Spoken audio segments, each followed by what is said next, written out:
and welcome to the 13th webinar. I'm Dr. Lynn Tjirare. I'm employed by the Ministry of Health and also a public health medicine resident at the University of Botswana. So today's COVID-19 webinar is titled The COVID-19 Management at the Epicenter, South Africa. So the perspective of the frontline workers. These webinars are co-organized by the Ministry of Health and Wellness, the University of Botswana, Botswana-Harvard Partnership, and the Rutgers universities. So they really aim to capacitate and to update the healthcare workers on COVID-19 issues in and around Botswana and the world. As we see, South Africa today will give us a picture of what's happening over there. If you wish to join the mailing list to get invites for our Botswana webinars, please do email robert@rmumakwa@yahoo.com. If you have any questions, please use the chat function to post your question. There's a moderator who will be assessing these and they'll be answered by our presenters during the presentation or after the presentation.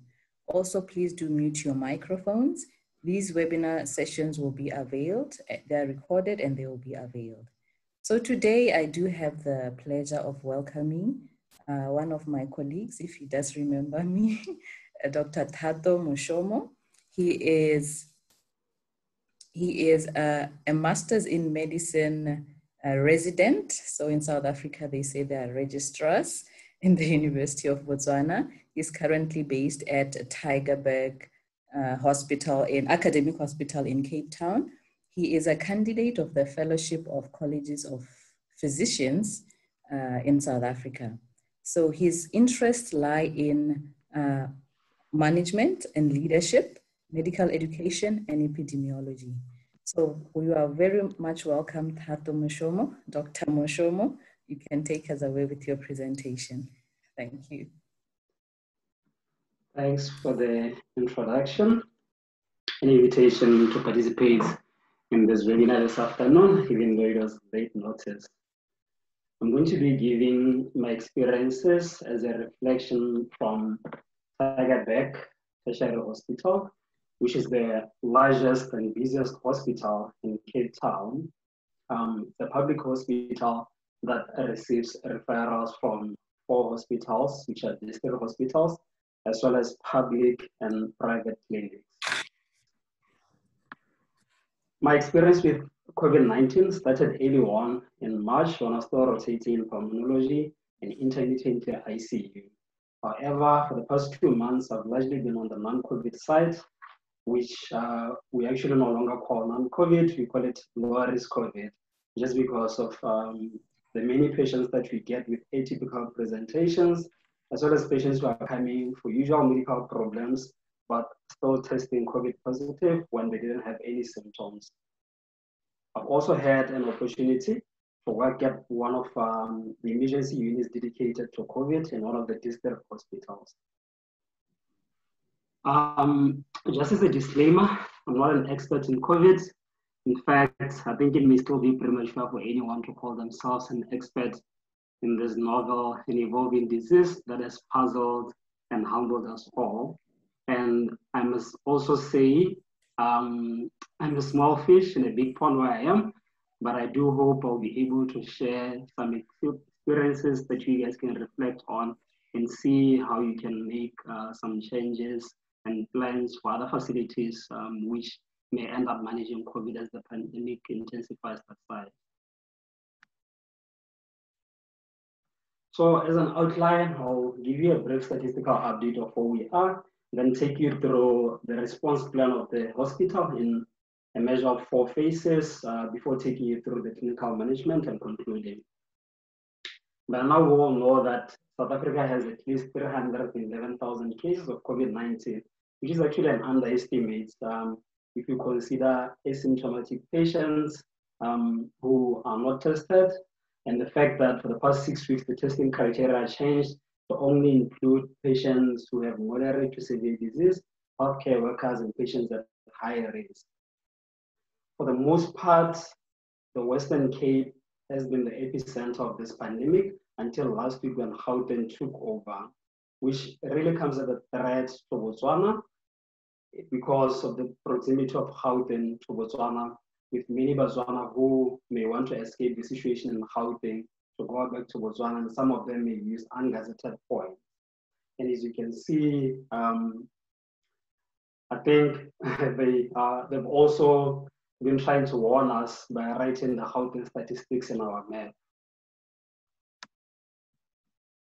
So early on in March, the infectious disease units, as well as infection prevention and control units in the hospital, spearheaded a response plan to manage imported cases of COVID-19, with the initial plan being to admit these patients to the 32-bed TB isolation ward. And from an early onset, there was a clearly demarcated separate entrance for patients who are suspected to have COVID-19. And there was a test run with 90 patients taking, just to assess the readiness of the system to see how people will respond when a patient comes through from the entrance until they reach the isolation unit. Within a few days, local transmission was established, and the Department of Medicine took over the response and coordination of the whole response. And to do that, they initially redesignated a lot of medical staff, both nurses and doctors, from subspecialty units and other areas to COVID. And there was, within a very short space of time, commissioning of a screening area with a mobile unit and a tent. There was a lot of hands-on training and retraining, which actually helped to alleviate a lot of our fears, especially when it was modeled by consultants as well as IPC practitioners. PPE usage, wastage, and management was initially an issue, but it has stabilized over the past couple of months. And I must just comment that in comparison to what is happening in Botswana in terms of PPE for people who are seeing COVID PUIs being full body suits, we haven't been using full body suits here. I believe Dr. Kgaodi will share our PPE guidelines.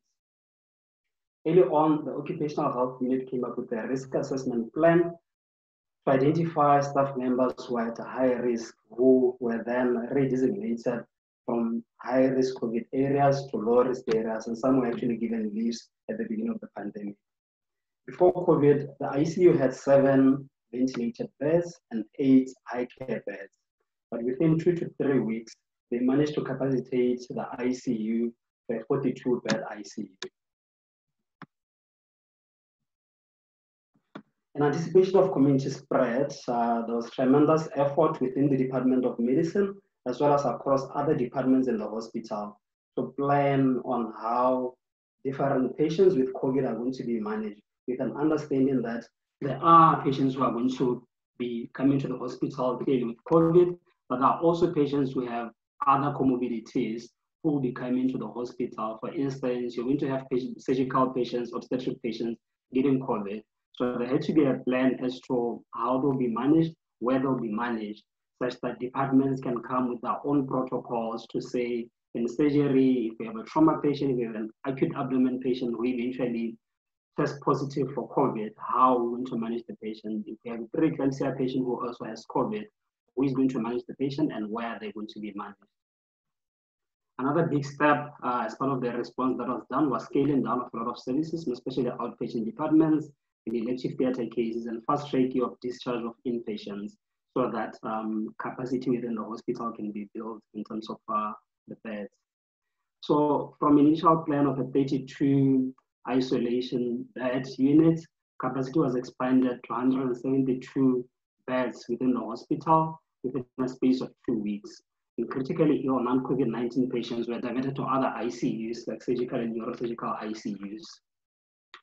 There was clear separation and communication of roles of the COVID-19 teams and the non-COVID-19 teams. But like I said, we now no longer say COVID and non-COVID teams, because the burden of the infection is so bad that we are actually seeing a fair number of patients on the non-COVID side who only test positive later on, because sometimes it takes a while to get the results back. There was also recruitment of medical staff from private institutions as well as universities. So as the caseload increased, there were a lot of referrals which were coming from district hospitals as well as clinics. And the good thing about those who were referred is that they will go through the screening unit, which was already designated. But they will also walk in. Some will go through the screening unit, but there were some who wouldn't go there and would instead go to the emergency unit in the non-COVID side. So there had to be a charge made as a barrier before someone reaches the emergency unit on the non-COVID side. The plan was also to increase capacity of the COVID wards as the situation evolves. And over the past few weeks, there have been a lot of hospitalizations, and capacity in the COVID wards was almost maxed out, resulting in makeshift isolation wards being made on the non-COVID side using just some partitioners to make some space within some cubicles and corridors in the hospital.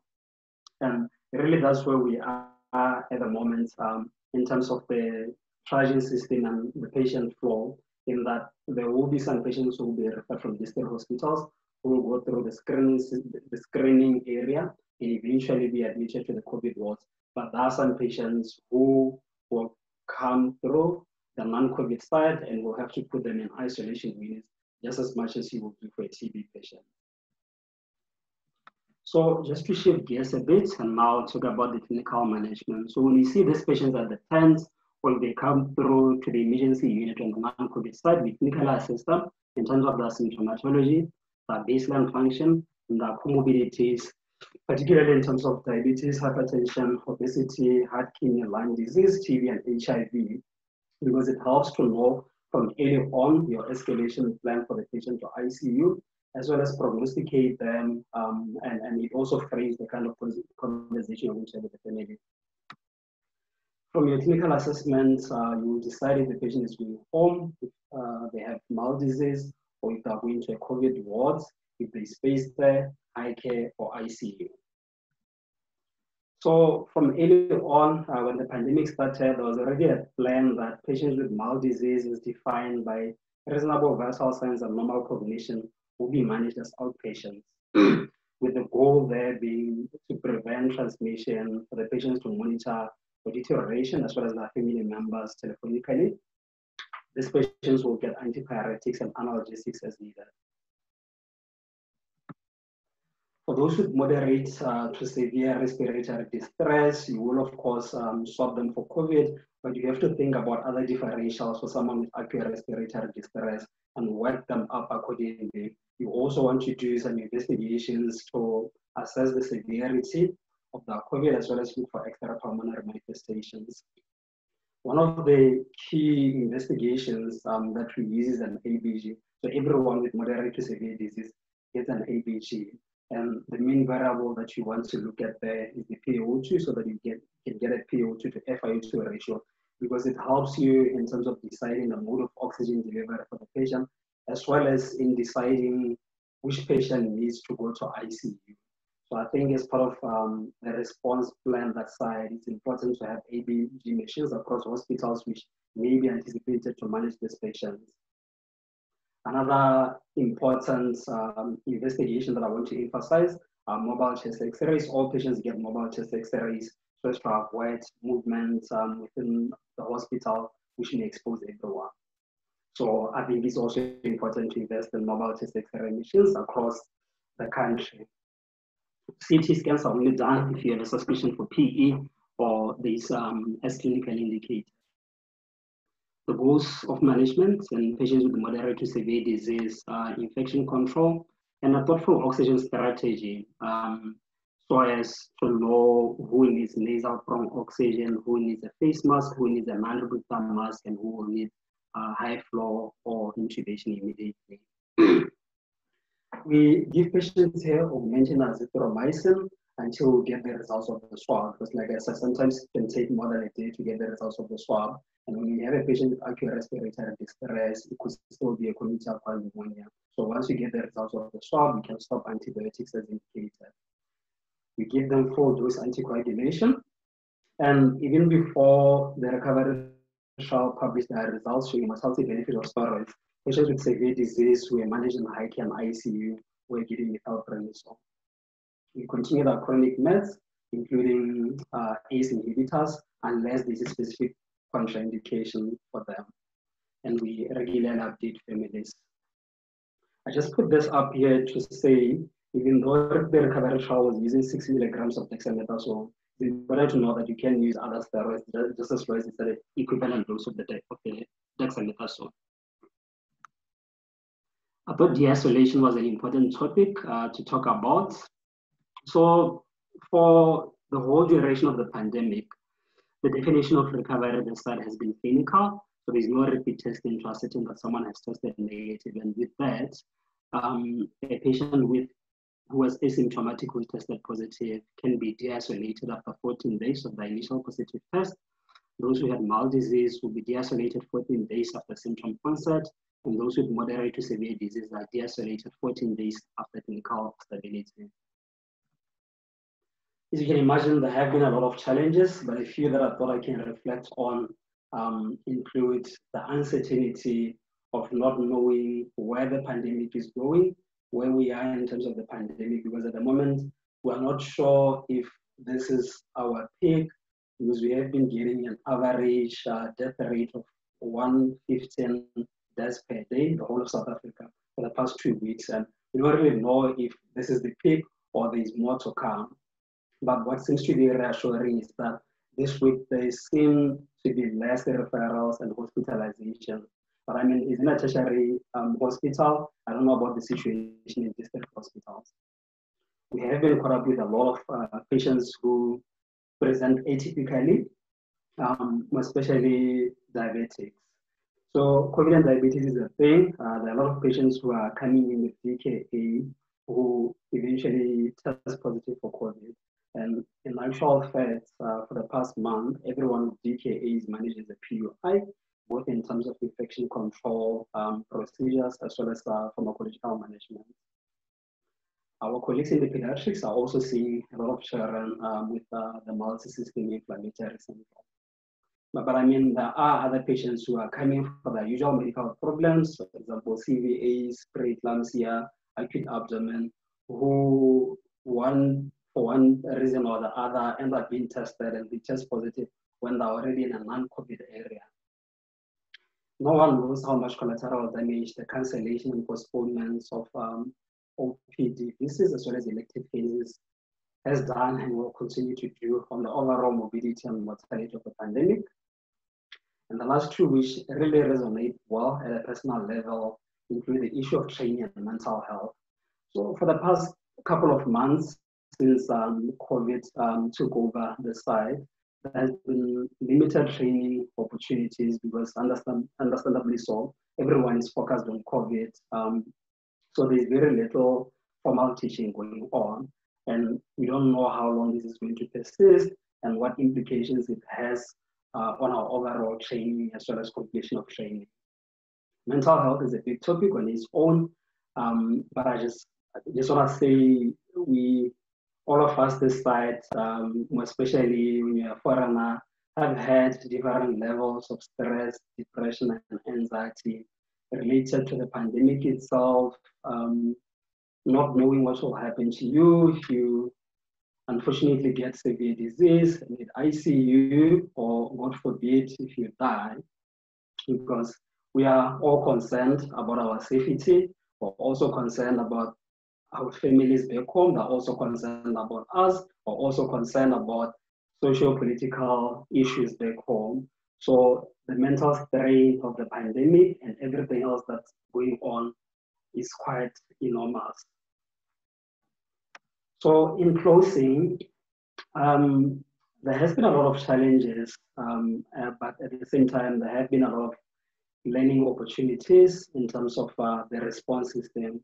And one of the learning points that I could reflect on is that what I've generally just learned is that with strategic and pragmatic leadership that is grounded on a decentralized system that is driven by excellence and minimal or no bureaucracy or red tape, a lot can be achieved. The system can really transform itself to fit any situation.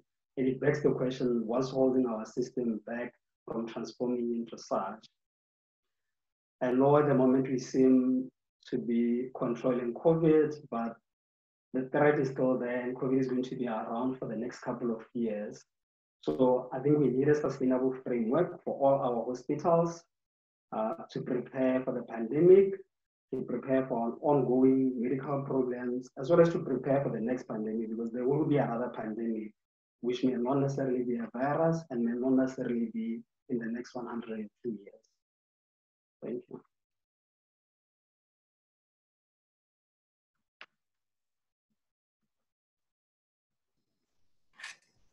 Thank you, Dr. Moshomo, for that presentation. It gave us an insight into what you are doing in Tygerberg. It's quite interesting, really. And I think one of the forefront questions will be for you to highlight which guidelines, rather, that is South Africa using. Is it the CDC? Is it the WHO, or is they are adapted to yourselves there? And there was a question on the chart which pertains to why you isolate, but I thought you did say de-isolate for 14 days after clinical stability.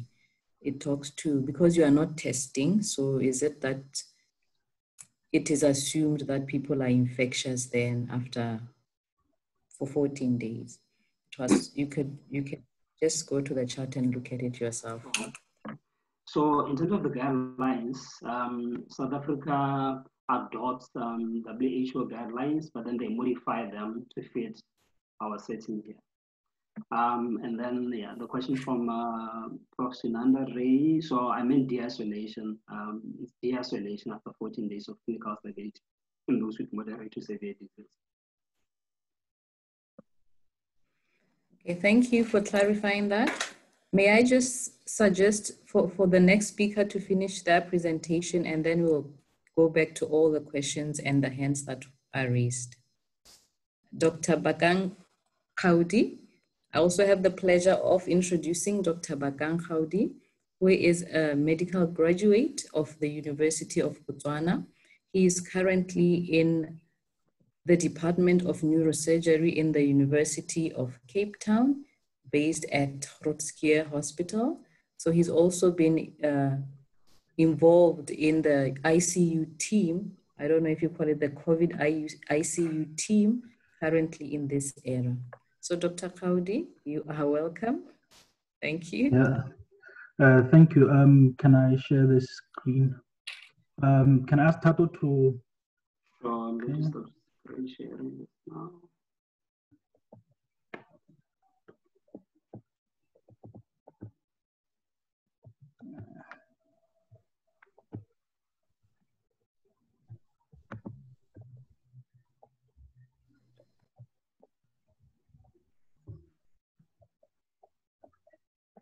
Yeah, as has been said, I have been involved in COVID care in Groote. I had either the fortune or the misfortune of having to rotate through ICU late mid-March as part of my clinical rotations in my registrarship. And I've also had the opportunity, fortune or misfortune, of having seen from our very first cases to where currently we are. I've had around 3.5 months of managing COVID patients, and I've seen how the burden of disease has affected us this side. Some of these issues will be similar to what Dr. Moshomo has already said.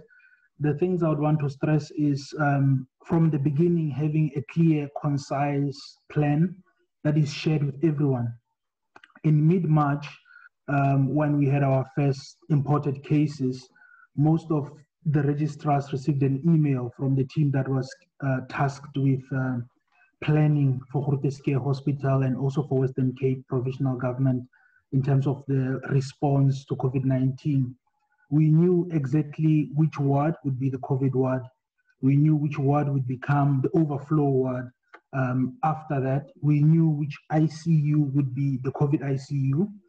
It was an 8-bed E26 ICU with negative pressure rooms, but we knew that was not enough for COVID. We also knew at that time that if it will spill over to the medical ICU, which is a 12-bed ICU. And if that one is full, it will spill over to the acute spine ICU. And then that is full, it will spill over to the cardiothoracic ICU. If that is full, it will spill over to the neurosurgical ICU. And then that at that stage, cardiothoracics and cardiology will become one, and that the surgical and medical non-COVID ICUs will become one as a non-COVID ICU, taking care of the medical and surgical patients. So early on, it was communicated a clear, concise plan. Everybody knew what was coming. Everybody hoped for the best, but everybody was prepared for the worst, which I think is an important part that I fear may not be present right now where we are in Botswana, that we need to have a clear strategy that is known and communicated to everyone within the country, within the referral system as well. The other biggest issue that I would like to touch on for now would be staffing. Our Prof. Joubert said initially when we began that everybody was worried about ventilators. Will we have the capacity to ventilate all the severe cases? But we found out through, as we went on with the pandemic, that staffing was actually the real issue. Nurse-patient ratio shot up. A lot of people will get sick, either genuinely or not. You have to have clear policy on occupational exposure. If I'm exposed to a COVID patient, do I start isolation then? Do I wait for symptoms and then go for isolation? Do I test? When do I come back? Do I need to test before coming back or not? All those have to be clearly put out in writing so that there is no disparity in terms of your staffing levels, and you can sort of control and have adequate staffing for adequate care. Another important part that Dr. Moshomo has already mentioned is the mental health of your staff, both the nursing and medical staff. There's a big burden on the ward space. You have to plan for, like we said, PUIs, confirmed cases, and also ICU. And you have to protect personal protective clothing. Part of the reason why, like Dr. Moshomo was saying, if you compare our response here to the response maybe in the UK, in the US, there were big issues with personal protective clothing and its shortage. And protection of PPE is very important. It should be clear from the onset what sort of PPE people should wear for what procedures. Is it an aerosolizing procedure, non-aerosolizing procedure? And we also, like he said, we're not using these Hesmut gowns. We're just using these theater gowns that are re-sterilized and reusable. So protection of PPE is of utmost importance. And then on this part of the presentation, I will be talking a bit about the management of the severe cases, touching on the high flow, use of high flow nasal cannula, which I think Botswana should look at. It's relatively expensive, but it has shown, at least in Cape Town, both at Tygerberg and in Groote, that you can prevent a large or a significant number of patients from going into requiring ventilatory care. And also, I'll touch a bit on the ICU admission criteria for us here, and it's also been expanded to the whole of the Western Cape province, on the use of steroids as well, and allied supportive services and their importance, dietitians, physiotherapists, and medical technologists. So this slide is just to re-emphasize the importance of PPE. PPE is what will make or break the response. If you can protect your staff, you won't have any staff coming to work. If you misuse PPE, you won't have any when you really need it. So for us here, what we've been doing is, one, we have an airway team that comes from the Department of Anesthesia. So all intubations of patients that are thought to be COVID risk, so it'll be your PUIs, it will be your COVID confirmed patients, are intubated by anesthesia on full PPE. They put the nasogastric tube, they also take a tracheal aspirate as well. So it minimizes exposure as well to your ICU staff by reducing the amount of exposure by doing those procedures during the initial admissions. Also important is to educate staff on doffing, on donning. And here we have a registrar for PPE. Whenever I get an N95 mask, I sign for it. Initially, when we started off in the negative pressure ICUs, we used to use only surgical masks for the ventilated patients who were on a closed circuit, on a HEPA filter. And at that time, none of us got COVID. We used to use just a simple gown with apron and gloves. But for aerosolizing procedures, obviously, headgear, goggles, eyewear, N95 respirator mask. The COVID intubation team use N99 masks, and then your gown, double gloving, taping, and footwear as well for an apron and gloves. So in terms of the management principles for a severe COVID patient, this patient will have an ARDS type of picture. So judicious fluid therapy is very important. We aim to keep them negative. We aim for 500 ml or so to keep them negative. We avoid flooding them with fluids. We start early thromboprophylaxis on them, full dose of low molecular weight heparin, 1 milligram per kg per day. Or if there is renal failure, we may put them on unfractionated heparin. And then we use ACTs here to monitor the amount of thromboprophylaxis that we are aiming for. So our target is between 180 and 220, and we'll titrate it to that. And then we don't use antiplatelet therapy this side. I've seen in other places they talk about dual antiplatelet therapy and using it. I've had some places in private here also are using it. We don't use it because we think the risk of bleeding may be substantially high with dual antiplatelet therapy and heparin. We aim to maintain a MAP of 65, and we are liberal with the use of vasopressors, but obviously we use them looking at is the patient in shock and all those other things as well. The use of steroids, unlike Tygerberg, we started a bit late using steroids. UCT Private Hospital, which is sort of affiliated to the university and to Groote, was using them on their high flow patients, and they had some positive data anecdotally from their side.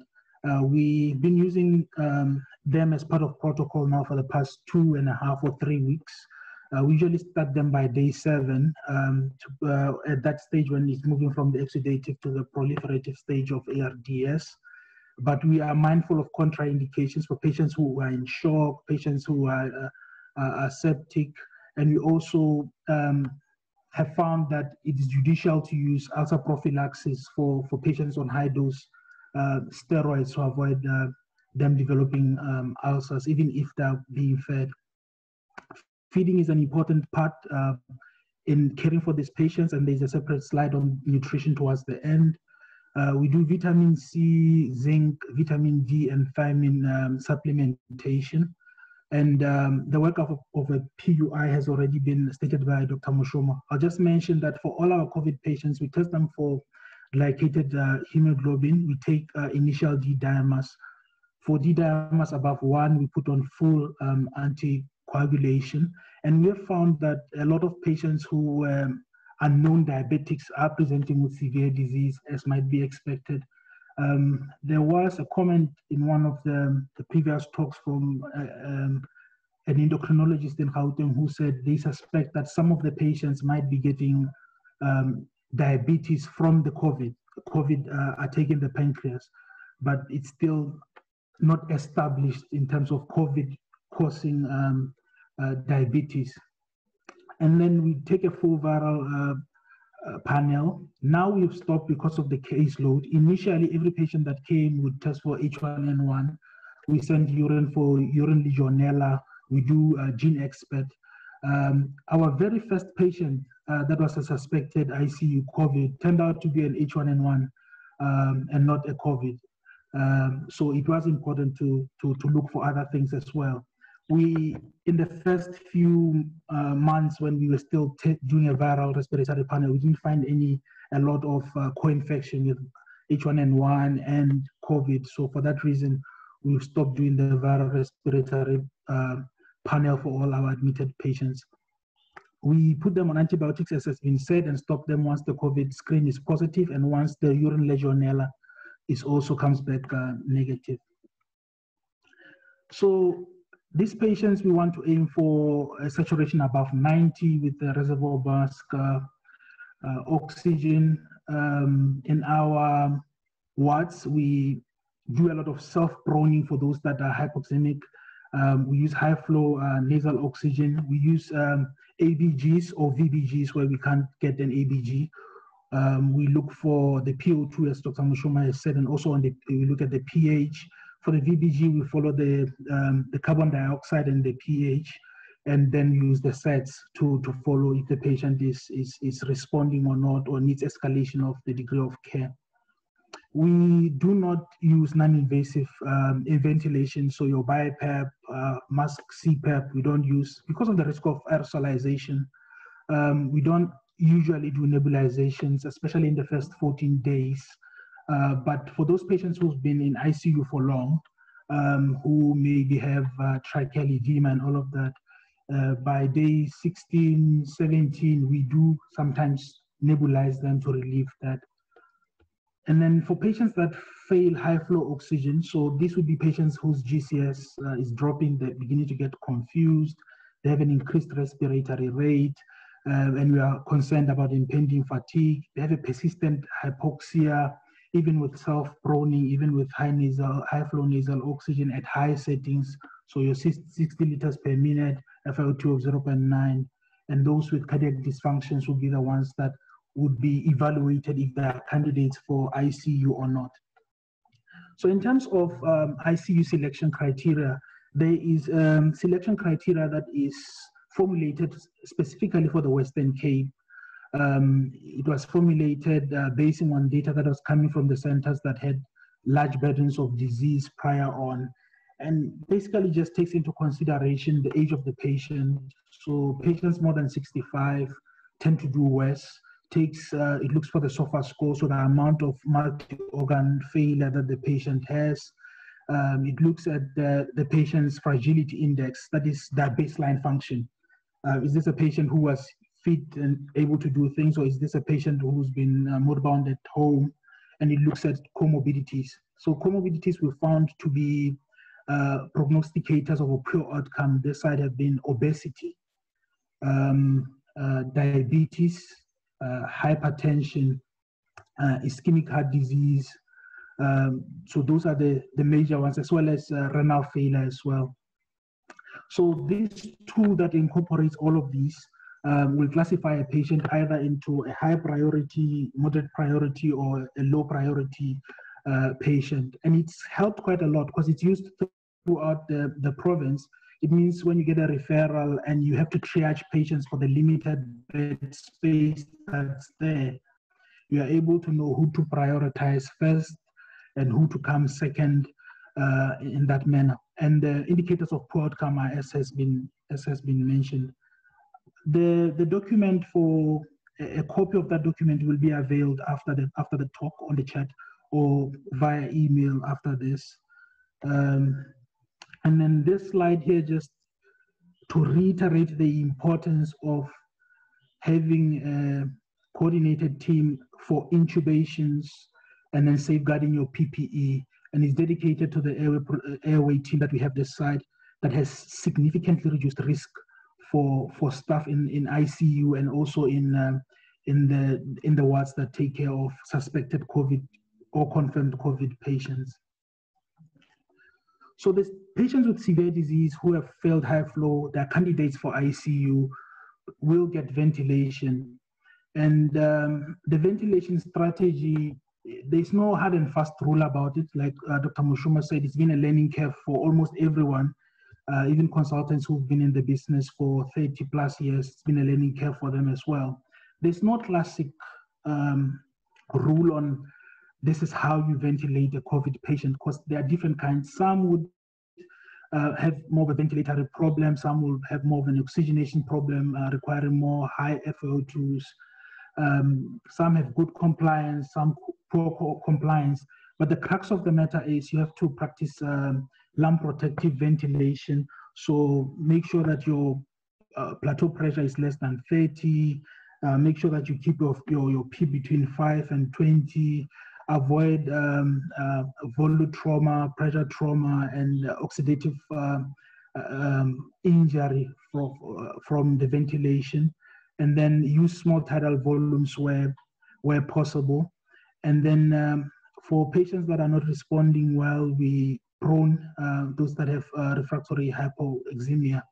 But for patients who are on inotropes, pregnant patients, we usually, even if they're having refractory hypoxemia, don't prone them because we've anecdotally found that they perform very badly with proning.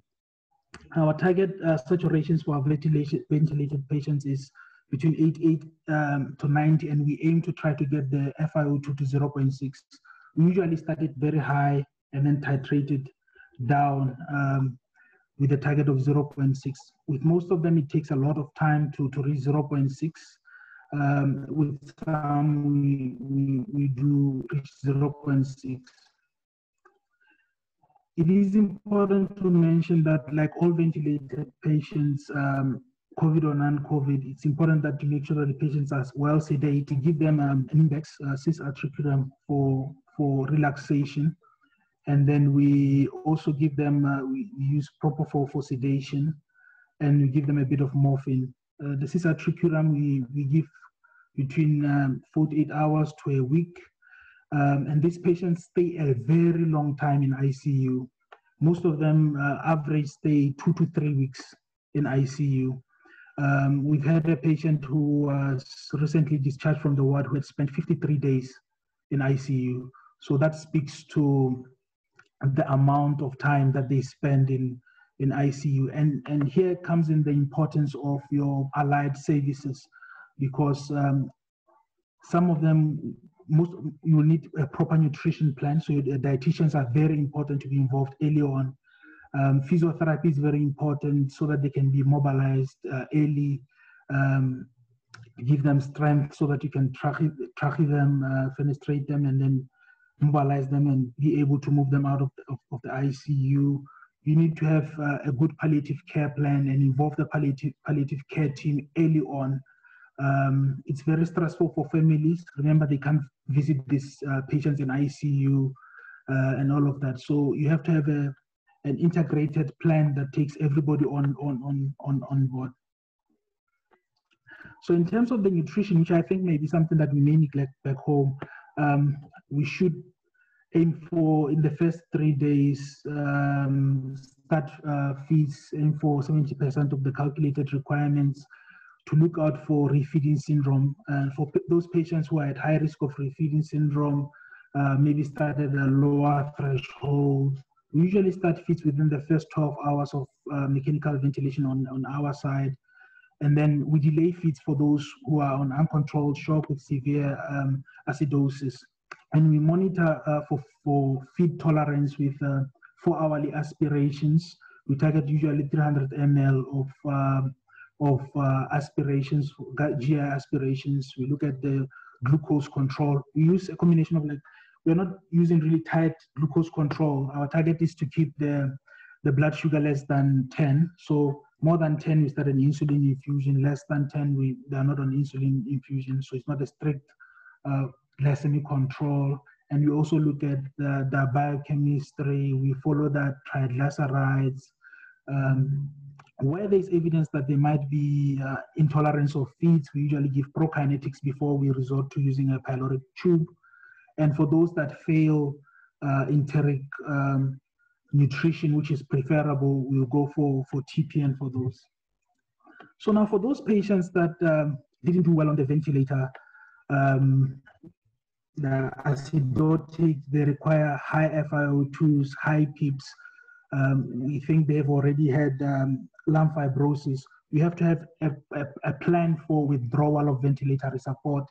And it's a multifaceted approach, which involves other members of the team, the palliative care team, the critical care team as well, and the plan is to divide your patients into either those that will die rapidly with the withdrawal of ventilatory support, or those that will have a delayed demise. And markers for those that will die rapidly will be severely acidotic patients, high FiO2 requirements. So for those, we'll scale down the ventilatory support over around 30 minutes. We'll ensure that the neuromuscular blockade agents have worn off. We stop anatropic infusions, or at least have a cap to say beyond this amount we will. So usually 0.1 mg per kg per minute. Beyond that, we won't support the patient any further, or then allow the whole bag of adrenaline to run out so that it's a smoother transition. And then we decrease the pressure support every 5 minutes, and usually take the FiO2 to 21, and then leave them on the morphine so that they're comfortable, they're not struggling to breathe, and use benzodiazepines as is needed. And for these ones that die rapidly, we extubate once they have passed on. So after confirmation of death, that's when you'll extubate safely. So when you extubate, I'll reiterate, it's full protective gear, even when you're extubating. And then for those that have a delayed, we expect a delayed death post-cessation of ventilation, same initial steps, scaling down ventilation, neuromuscular blockade, stopping anatropic infusions, and then suctioning them, and then converting IV medications to subcutaneous medications, extubating them, and then for some, we may give some nasal cannula oxygen for comfort, but they usually get moved to a palliative care ward where they will pass on peacefully. So this just summarizes the whole idea that you have to classify them into two: the importance of opioids and managing other symptoms that may be there, the use of benzodiazepines to relax them, and all of that. So all in all, in our response to COVID in Groote, we've had similar challenges, similar lessons with Tygerberg, because we work as one unit. And for Botswana, I think we may be heading towards a situation where there's a need to prepare for possibility of a surge of cases. There's a need to prepare for possibility of having severe cases there, and high flow oxygen would be a very good strategy for Botswana, in my opinion. Yeah.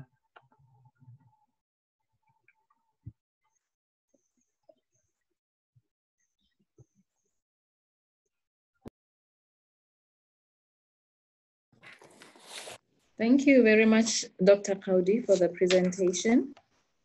I think it is very admirable from what we gather is that in Groote or with the Western Cape, the teams there had a clear vision of where they are going, what they'll be doing next.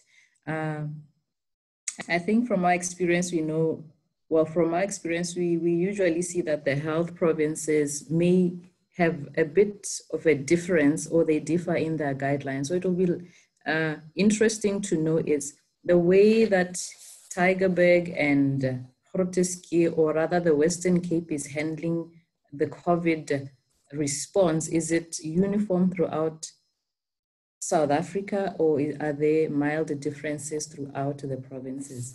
That was one question posed by Ms. MoHW.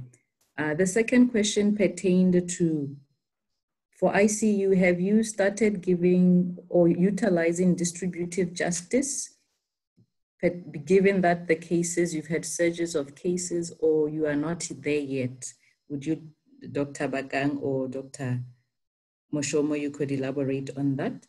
Also, with pertaining to ICU cases or the severe COVID cases, has there been any issues pertaining to kidney failure more than other organ failure? And as generally as well, there's a question pertaining to the team's psychological experience. Are there psychological support structures there, or practices that are ongoing that we could perhaps benchmark from, that you are experiencing on your side? I'll give you the opportunity to answer those questions, and we'll go to the chat boxes as well. Thank you. Okay.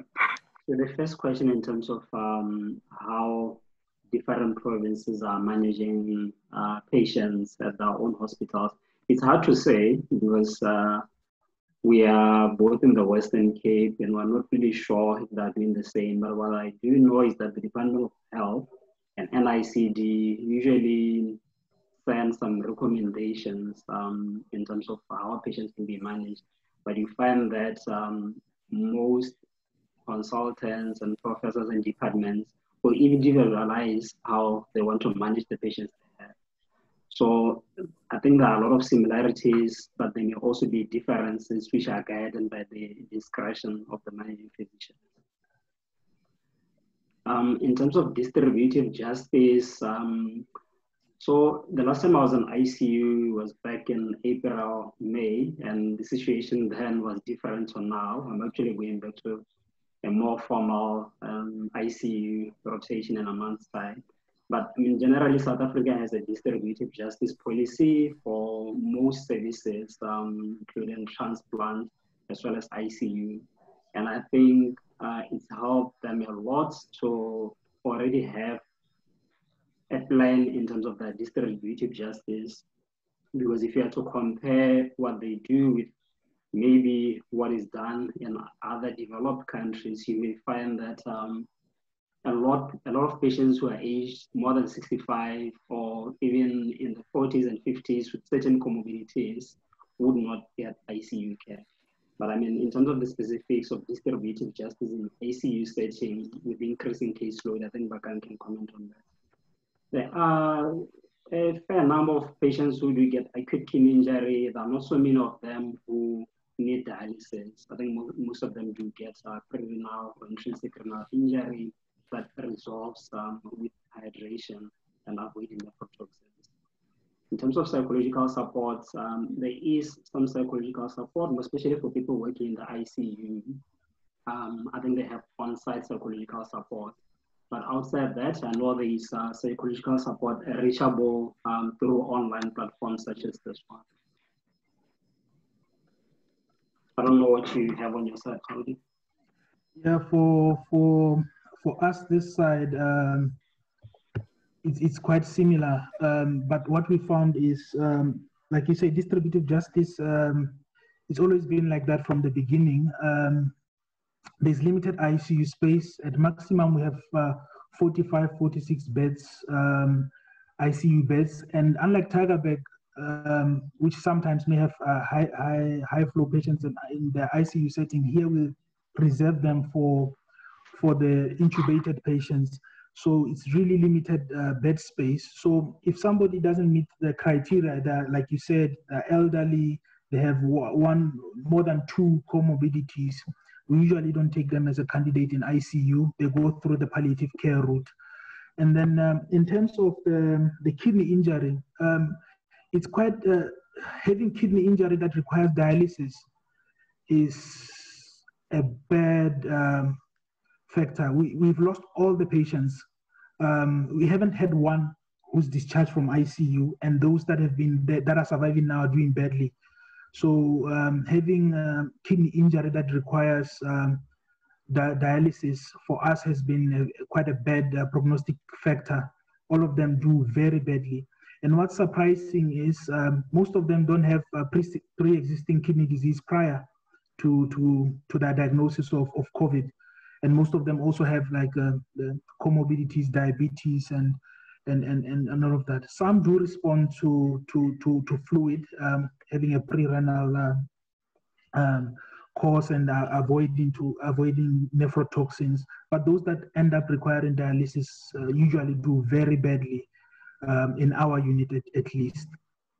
And then in terms of psychological support, it's similar. They've upped it here. The Department of Psychiatry offers weekly debriefing sessions for those in ICU. They also offer web-based interactions for those that need mental health. But on paper it looks good in my opinion, and the things are there, but I mean, I haven't gone for psychological assessment or help or all of that. Not to say I'm strong, but you get wound up and tied down on the response so much that sometimes you just carry on. You know, I mean, we are not used to having that much death. Initially, it was very shocking. You are in a unit with 12, 18 beds at most, and then every day 5 of your patients die. Or 6 of your patients die. That sort of turnover is very depressing. But time you get numb to it. But the psychological support is there. Are we using it? To be honest, no. Our department now has is sort of forcing us to do this weekly debrief sessions. There was one this morning which I couldn't attend because I was post-call, but there are other debriefing sessions that have been there, and they're quite useful in my opinion. And the department might have realized that it's affecting us mentally in one way or another. Yeah, I think those, in terms of Western Cape versus other places, I think South Africa is trying to get a coordinated response. I know Prof. Joubert had mentioned that he is trying to help KwaZulu-Natal and Gauteng in that response. Because although we've had a lot of cases, if you look at the number of deaths, South Africa versus the UK, South Africa right now has more cases than the UK, but we have significantly less deaths. And we were reporting at real time, you know, in my opinion, at least in our unit. So I believe that there are lessons to be learned from us, and South Africa is trying to get a coordinated response that will help save lives everywhere. The distribution of resources might be an issue in some areas versus others, but the response will be similar. Thank you very much, Dr. Kgaodi and Dr. Moshomo. I think this discussion has generated a lot of interest, and we are seeing how South Africa, or at least the Western Cape, is doing very well. I'm going to open the floor to any questions to our participants.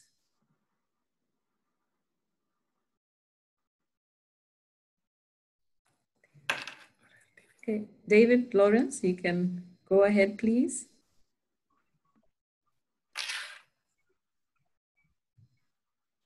Hi there, yeah, thanks very much to you both for such excellent presentations. I think, you know, I learned a lot from your experience that side, so thanks very much for that.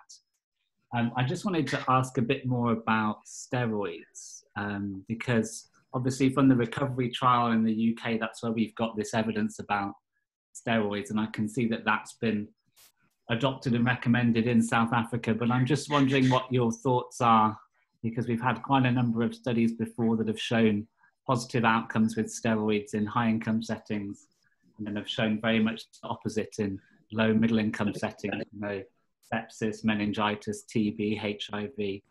And also I've noticed as well that the dose that you've mentioned, Moshomo, that you're giving is actually slightly higher than the 6 milligrams of Dex that was tested in recovery.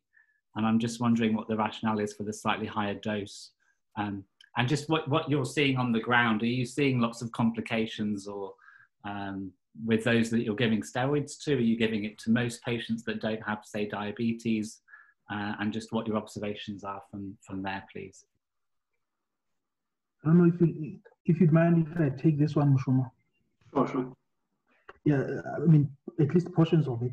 In terms of the dose, it's just, we have 4 milligram vials this side.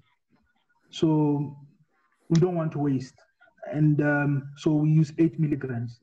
I have asked before, and that's the reason why, at least in our unit, we give 8 milligrams, because we have a 4 milligram preparation.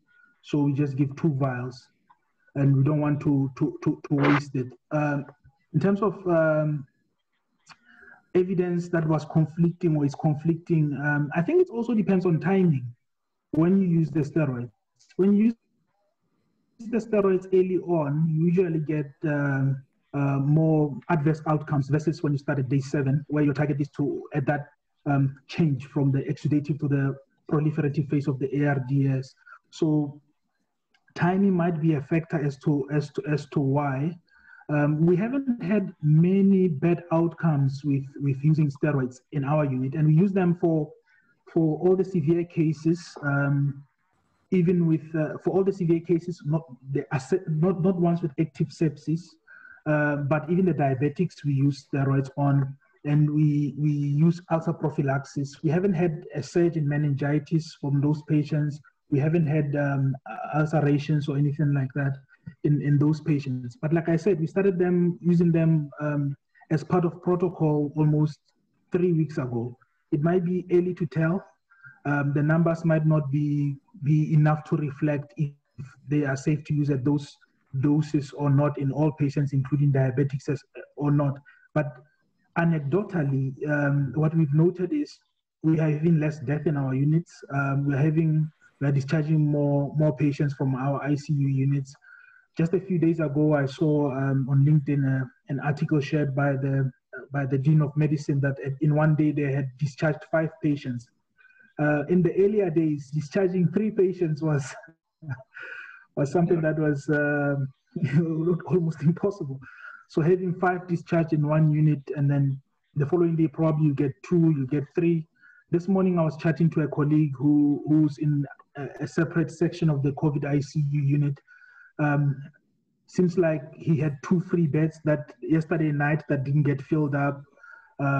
One of the other 6-bed ICU units that was taken from neurosurgery is now closed with no patients. So we have seen some anecdotal evidence of some improvement since using steroids. And I think timing is what will make or break the response to steroids, in my opinion. I'll actually just echo the same thoughts from Kgaodi.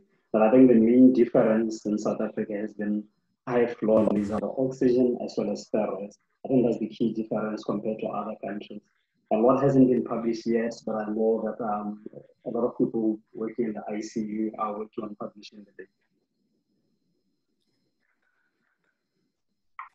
Great, thank you very much. Thank you. Ratanang Pele, you could go ahead. Oh, mine is just an addition to what they said on the steroids. Like if you look at the recovery trial, you notice that a lot of patients that only benefit, like mostly that benefited, those that were either COPD asthma patient, if you use it quite early on. But in terms of your normal asymptomatic or mild to moderate disease, they didn't benefit that much. There was a 17% difference in terms of benefit that was found later if you use the steroids after a week, like onto the patient treatment. So what we have adopted, I'm basically at a registrar here in Steve Biko and Gauteng area. So what we do is if you only use the steroids if you're on a ventilator or if you need a high requirement of oxygen or FiO2 levels. So that's where the benefit is actually. Plus with those asthma COPD patients, or if you chronically been on steroids, you do continue the steroids because you don't want to have like an adrenal shock. Thank you. Thank you, Dr. Pele. Do we have any more questions for our wonderful presenters?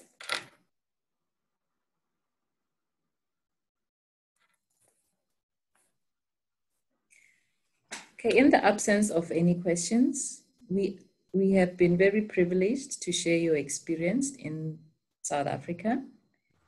You are quite excited to hear what you've been doing, and hopefully the panel from Botswana will take some highlights from what you shared on your experience.